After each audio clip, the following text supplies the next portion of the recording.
Kahneman terhadap kesulitan memahami informasi ilmiah dan kebijakan publik. Jadi sebenarnya kesulitan memahami informasi ilmiah dan kebijakan publik itu gara-gara kita membacanya atau menerima infonya dengan pikiran yang bias atau pikiran yang punya kecenderungan, punya keberpihakan, dan keterlibatan emosi yang sulit kadang dipertanggungjawabkan. Nah, sedikit banyak kita akan menjawab pertanyaan mengapa sih masyarakat ini sering percaya pada pesan viral daripada data ilmiah, mengapa informasi kebijakan publik sering disalahpahami, dan apakah membaca selalu berarti memahami. Fenomena kontemporer yang sering terjadi yaitu kesulitan memahami informasi di era digital. Fenomena yang sering muncul, hoax lebih cepat menyebar daripada klarifikasi, data statistik sering kalah oleh pengalaman pribadi, kebijakan publik memicu polarisasi, informasi ilmiah dianggap rumit dan membingungkan.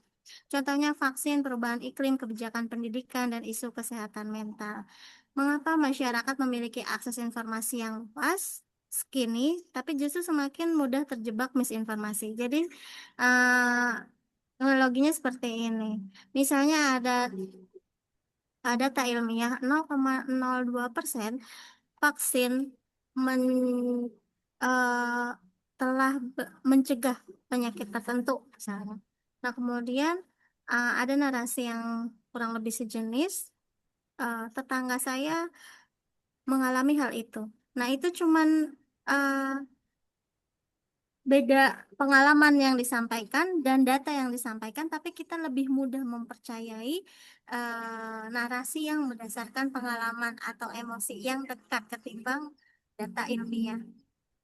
Kemudian si Daniel Kahneman ini adalah seorang penerima Nobel, ahli psikologi ekonomi. Dia punya atau mengkonsepkan cara kerja pikiran manusia menjadi dua sistem. Yang pertama, sistem satu itu cepat, intuitif, emosional, otomatis, dan hemat energi. Biasanya dalam memutuskan hari ini kita pergi atau tidak. Nah, itu pakai sistem satu, oke. Kita pergi naik motor atau naik angkot, nah itu dengan sistem satu, oke. Tapi kalau untuk menerima informasi ilmiah atau kebijakan publik itu nggak kepake. Sayang sekali eh, informasi ilmiah dan kebijakan publik ini menuntut penggunaan di sistem 2, tapi yang dipakai lebih sering adalah sistem satu. Sistem 2 itu lebih lambat, lebih analitis, logis, dan membutuhkan usaha. Ini yang bikin males, tapi inilah yang jadi informasi itu gagal diterima. Kemudian kenapa kita salah memahami informasi? Ada bias kognitif dalam membaca, ada konfirmasi bias, mencari informasi yang sesuai keyakinan.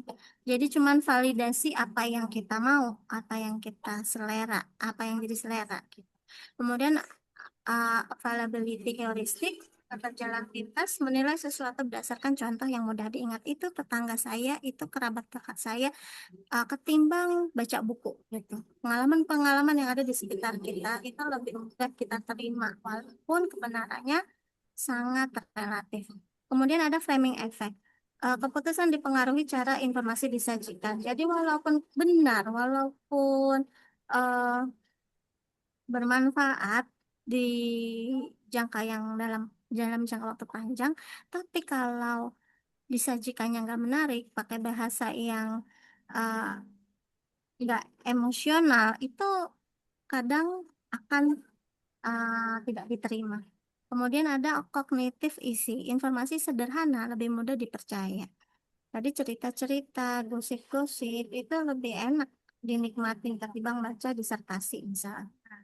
Nah, membaca tidak selalu berarti memahami. Ternyata sering baca, sering menerima informasi, ternyata bukan berarti dia paling paham atau lebih paham. Nah, individu ini sering baca secara cepat tapi nggak dievaluasi.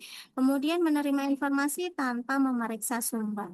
Kesulitan memahami yang bentuknya grafik, tabel, atau data statistik mentah.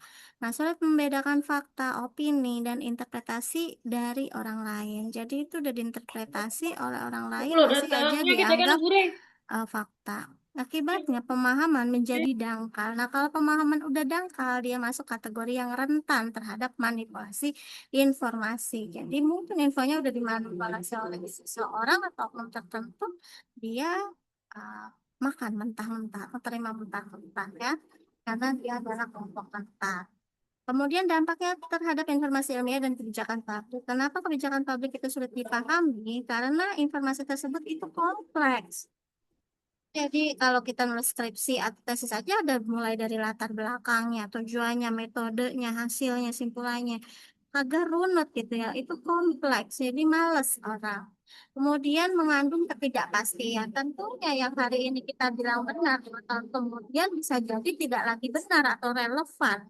Kalau ilmiah beda dengan dogma yang selalu benar sepanjang zaman. Makanya eh, informasi ilmiah tidak begitu disenang. Kemudian menggunakan istilah teknis. Ya, contohnya kalau misalnya arsitek mau menjelaskan ini bangunan yang bagus seperti ini, itu ada kan. Misalnya pakai istilah fasad, pakai istilah thermal, yang kita harus butuh kamus lain di bidang tertentu.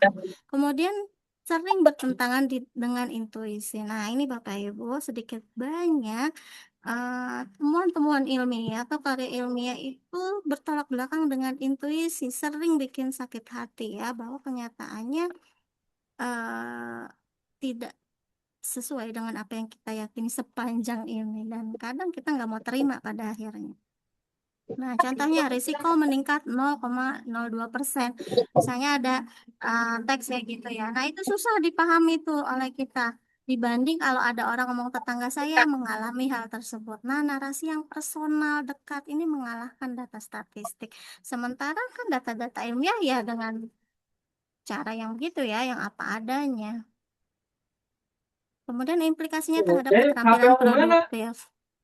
Produksi bahasa yang Oh yang bias atau yang bias pegang laptop. kognitif mempengaruhi argumentasi, opini publik, bahan medsos, penulisan akademik.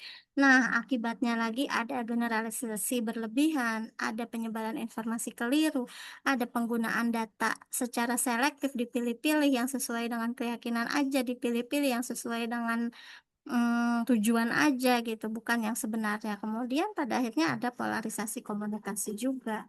Nah, implikasi dalam pembelajaran bahasa Indonesia, guru perlu mengembangkan keterampilan reseptif dalam bentuk-bentuk kegiatan membaca kritis. Ini berkali-kali penting ya. Kemudian evaluasi sumbernya, interpretasi data. Kita suruh dia ganti bentuknya jadi bentuk narasi atau deskriptif. Misalnya dari grafik, dari tabel atau dari data statistik lainnya. Kita suruh dia olah ke dalam bentuk lain yang lebih sederhana, yang lebih mendapatkan tempat di banyak orang. Kemudian identifikasi bias, siapa ini yang ngomong misalnya dalam kondisi apa, sikon apa gitu. Nah, identifikasi bias ini juga membantu seseorang akhirnya pelan berpikirnya dan masuk ke dalam sistem 2. Cara berpikir menurut Daniel tadi ya. Kemudian ada keterampilan produktif, menulis argumentatif yang berbasis bukti, menyusun opini secara logis, mengkomunikasikan informasi ilmiah yang tadinya sulit ini dalam bentuk yang sederhana. Nah, tujuan akhirnya adalah membentuk warga yang literat dan mampu berpartisipasi dalam kehidupan yang demokratis. Penutupnya, refleksi bersama, setiap orang dapat keliru memahami informasi. Setiap orang memiliki bias, termasuk guru, termasuk dosen, akademisi, dan pembuat kebijakan. Kesalahan memahami informasi bukan selalu karena kurang cerdas, eh, melainkan karena manusia memang berpikir melalui pengalaman, emosi, dan keterbatasan kognitifnya. Kita nggak tahu semua hal gitu ya. Karena itu tugas pendidikan bukan sekadar menambahkan info terus, ngasih materi terus, tapi bantu peserta didik berpikir lebih pelan, mempertanyakan informasi secara sehat, menghargai bukti dan sudut pandang yang berbeda, serta belajar berempati kepada mereka yang memiliki pemahaman yang berbeda. Kebijakan kelas yang dapat kita bangun sebagai pendidik dan akademisi, marilah kita berkomitmen untuk menciptakan ruang kelas yang aman untuk bertanya dan berbeda pendapat itu wajar. Tidak mempermalukan siswa ketika mereka keliru. Membiasakan penggunaan data dan sumber yang kredibel.